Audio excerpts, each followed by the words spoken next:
Audio Jungle.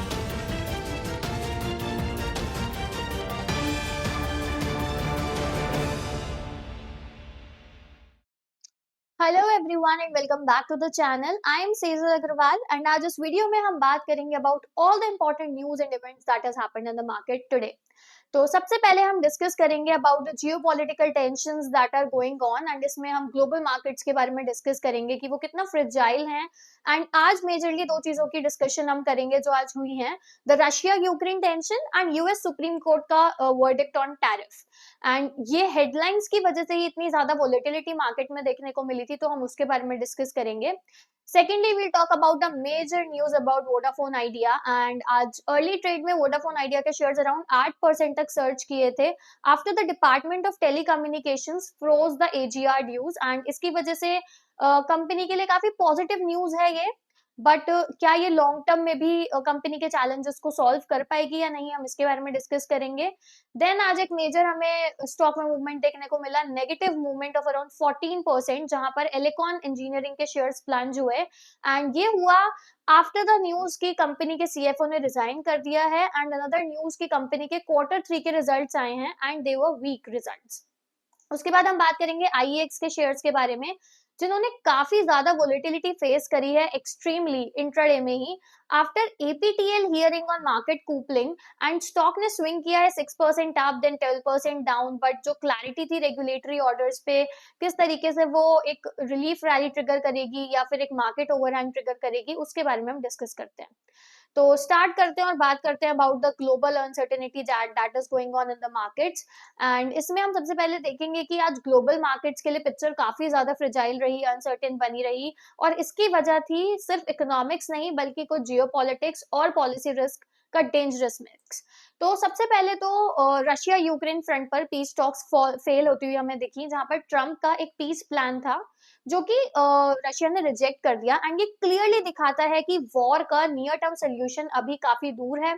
Europe और US Russia tensions और ज्यादा बढ़ सकती हैं एंड इसका इम्पैक्ट हमें एनर्जी प्राइसेस, डिफेंस स्टॉक्स और सेफ हेवन एसेट्स पे दिखेगा। उसके बाद हम बात करते हैं यूएस सुप्रीम कोर्ट का टैरिफ वर्डिक्ट और एक काफी बड़ा रिस्क इवेंट जो है। तो आज एक डिसीजन होने वाला है जहां पर सुप्रीम कोर्ट अपना वर्डिक्ट देगी टैरिफ्स पे एंड ग्लोबल ट्रेड रूट्स को ये डिफाइन कर सकता है। यूएस चाइना, यूएस इंडिया के ट्रेड रिलेशंस पर इसका एक काफी बड़ा इम्पैक्ट होगा। ऑल्सो जो इमर्जिंग मार्केट्स हैं उसके फ्लो को ये काफी ज्यादा वोलेटाइल बना सकते हैं। अब अगर हम बात करें तो इन दोनों ही न्यूज का डायरेक्ट मार्केट इम्पैक्ट क्या है, सबसे पहले तो इन्वेस्टर रिस्क लेने से पहले अब 2 बार सोच रहे हैं।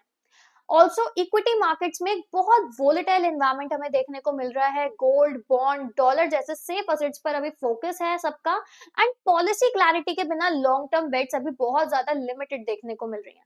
सिंपल लैंग्वेज में अगर हम देखें तो अभी मार्केट्स फंडामेंटल से ज्यादा हेडलाइन ड्रिवन हो चुके हैं। एक तरफ वॉर का सीन हम देख रहे हैं, दूसरी तरफ टैरिफ ट्रेड पॉलिसी का लीगल अनसर्टेनिटी। तो जब तक कोई भी जियोपॉलिटिकल क्लैरिटी नहीं आती, ट्रेड रूल्स पर कोई फाइनल वर्डिक्ट नहीं आता, मार्केट अनसर्टेनिटी हमें ऐसे बढ़ती हुई दिखेगी। इसलिए शॉर्ट टर्म में स्टेबिलिटी से ज्यादा हो सकता है वोलेटिलिटी देखें and there is more kind of reaction thing conviction से ज्यादा। सो मार्केट्स को आज एक क्लियर सिग्नल नहीं मिला और अभी भी ये जो क्वेश्चंस हैं they are still there and let's see वो कब कंप्लीट होते हैं। सेकेंडली हम बात करते हैं वोडाफोन आइडिया के शेयर्स के बारे में एंड इनके लिए काफी बड़ी रिलीफ न्यूज है और इसी वजह से स्टॉक में भी एक काफी पॉजिटिव रिएक्शन देखने को मिला। समझते हैं कि क्या हुआ। तो जो डिपार्टमेंट ऑफ टेलीकम्युनिकेशन है यानी कि डीओटी, उसने वोडाफोन आइडिया के एजीआर ड्यूज को 31 दिसंबर 2025 तक फ्रीज कर दिया। मतलब कि जो टोटल एजीआर ड्यूज हैं 87,695 करोड़ के, जो एफवाई 2007 से एफवाई 2019 के पीरियड के लिए बनते हैं, अब वही अमाउंट रहेगा। अब अमाउंट और ज्यादा बढ़ेगा नहीं और ये भी एक काफी बड़ा अमाउंट है जिसकी वजह से कंपनी इतने सालों तक प्रेशर में है। तो मेनली अब ये हुआ है कि पहले वोडाफोन आइडिया को हर साल काफी ज्यादा हैवी पेमेंट्स करने पड़ रहे थे, बट अब एक प्रॉपर स्ट्रक्चर आ गया जिसकी वजह से इनिशियल ईयर्स में उसका लिए बर्डन काफी कम हो जाएगा, जिसमें मार्च 2026 से मार्च 2031 तक कंपनी को 124 करोड़ हर साल पे करने हैं।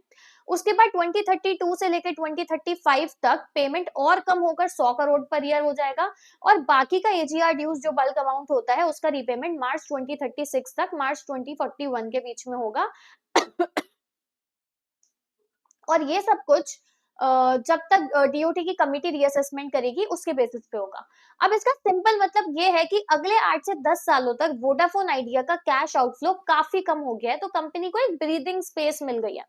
बात करें स्टॉक मार्केट रिएक्शन की, तो इस न्यूज से वोडाफोन आइडिया के शेयर्स अर्ली ट्रेड में ही 8% तक बढ़े, अराउंड 12.4% के लेवल तक। एंड सिर्फ वोडाफोन आइडिया ही नहीं, साथ में इंडस टावर का स्टॉक भी 4% से ज्यादा ऊपर गया।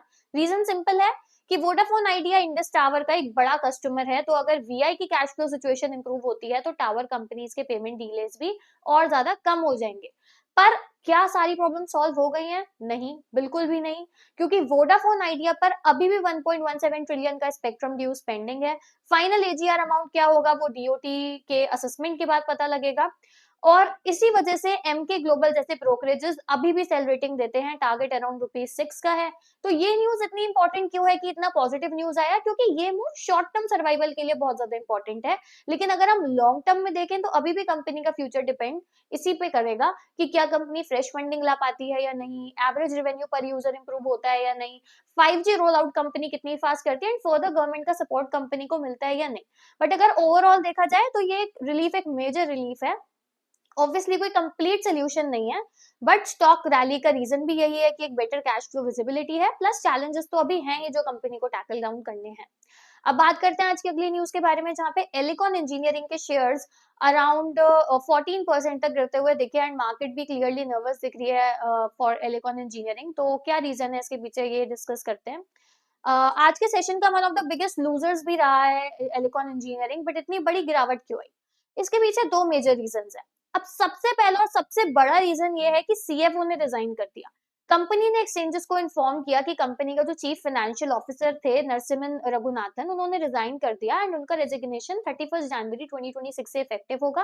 रीजन पर्सनल या फैमिली कमिटमेंट बताया गया है, बट मार्केट का लॉजिक तो सिंपल है कि जब भी कोई सीनियर मैनेजमेंट, खासकर कि सीएफओ जैसी पोजीशन का कोई बंदा रिजाइन करता है, तो इन्वेस्टर्स को लगता है कि फाइनेंशियल कंट्रोल या फिर कंटिन्यूटी जैसे कुछ इश्यूज तो नहीं है, और अनसर्टेनिटी मार्केट को बिल्कुल पसंद नहीं होती, इसलिए हमें यहाँ पर एक नेगेटिव रिएक्शन देखने को मिला। सेकेंडली, दूसरा बड़ा रीजन है वीक Q3 के रिजल्ट्स। तो सीएफओ रेजिग्नेशन के ऊपर से कंपनी के Q3 के नंबर्स भी काफी ज्यादा डिसअपॉइंटेड रहे। और अगर हम देखें तो Q3 में नेट प्रॉफिट 33% गिरा, रेवेन्यू सिर्फ 2% बढ़ा, बहुत ही स्लो ग्रोथ, और एबिटा 23% गिरा। तो क्लियरली टॉप लाइन में बहुत ही ज्यादा स्टेबल ग्रोथ रही है, एक ना के बराबर ग्रोथ देखने को मिली है, लेकिन प्रॉफिटेबिलिटी पर एक बहुत हैवी नेगेटिव इंपैक्ट दिखा है। ऑल्सो कंपनी ने डैमेज कंट्रोल करते हुए कुछ पॉइंट्स बोले, जैसे कि 9 मंथ परफॉर्मेंस अभी भी स्ट्रॉन्ग है, FY26 की गाइडेंस बट कंपनी ने 5% तक कट किया जा सकता है, ऐसा कुछ इंडिकेशंस हैं। साथ ही में एबिटा मार्जिन भी अभी 2% तक गिर सकता है। तो आगे इंप्रूवमेंट की उम्मीद है क्योंकि ऑर्डर बुक हेल्दी है, इंक्वायरी पाइपलाइन स्ट्रॉन्ग बताई जा रही है, बट फिर भी स्टॉक इसलिए गिरा क्योंकि मैनेजमेंट के रिएश्योरेंस के बाद भी अगर हम ब्रॉडर मार्केट देखें तो उसमें कंपनी ने काफी ज्यादा अंडर परफॉर्म किया है, एंड मार्केट ने क्लियरली ये सिग्नल दिया है कि वर्ड से ज्यादा उन्हें नंबर्स और एग्जीक्यूशन चाहिए। अभी एलिकॉन इंजीनियरिंग एक डबल वैमी सिचुएशन में है, जहां पर एक तरफ सीएफओ ने रिजाइन कर दिया है, दूसरी तरफ Q3 के प्रॉफिट और मार्जिन में भी एक शार्प डिक्लाइन देखने को मिला है। तो लॉन्ग टर्म स्टोरी में देखते हैं कि आगे स्टॉक कैसे परफॉर्म करता है, बट अभी तो नियर टर्म सेंटिमेंट स्टॉक का काफी ज्यादा वीक दिख रहा है। ऑल्सो स्टॉक में काफी ज्यादा वॉलिटिलिटी अभी कंटिन्यू रह सकती है। अब बात करते हैं आज की लास्ट न्यूज के बारे में। तो आईईएक्स के लिए भी हमने न्यूज कवर करी थी, और आज भी आईईएक्स का शेयर काफी ज्यादा वोलेटिलिटी फेस करते हुए दिखा।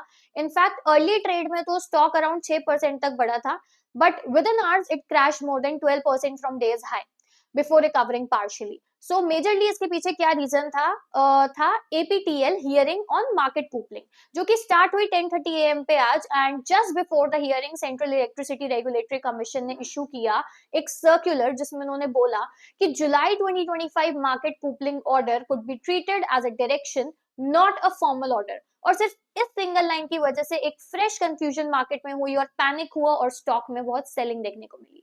मार्केट कूपलिंग इशू क्या है? तो बेसिकली मार्केट कूपलिंग का मतलब है कि पावर प्राइसेस जो है अक्रॉस एक्सचेंजेस, ये डिस्कवर करे जाएंगे कॉमन एल्गोरिथम की वजह से, एंड इससे जो आईएक्स की डोमिनेंस और मार्केट शेयर है ये रिड्यूस हो सकता है। अब इन्वेस्टर्स इसलिए इतने ज्यादा नर्वस हैं क्योंकि एपीटीएल हियरिंग में क्या हुआ, हियरिंग के स्टार्ट में एपीटीएल ने सीईआरसी से पूछा कि why it hasn't clearly withdrawn the July 2025 order.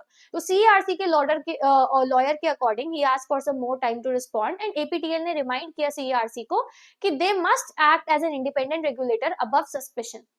And जो ट्रिब्यूनल है दे इवन सेड कि अगर कुछ गलत है तो it will order an inquiry and CRC should show urgency and fix the internal issues.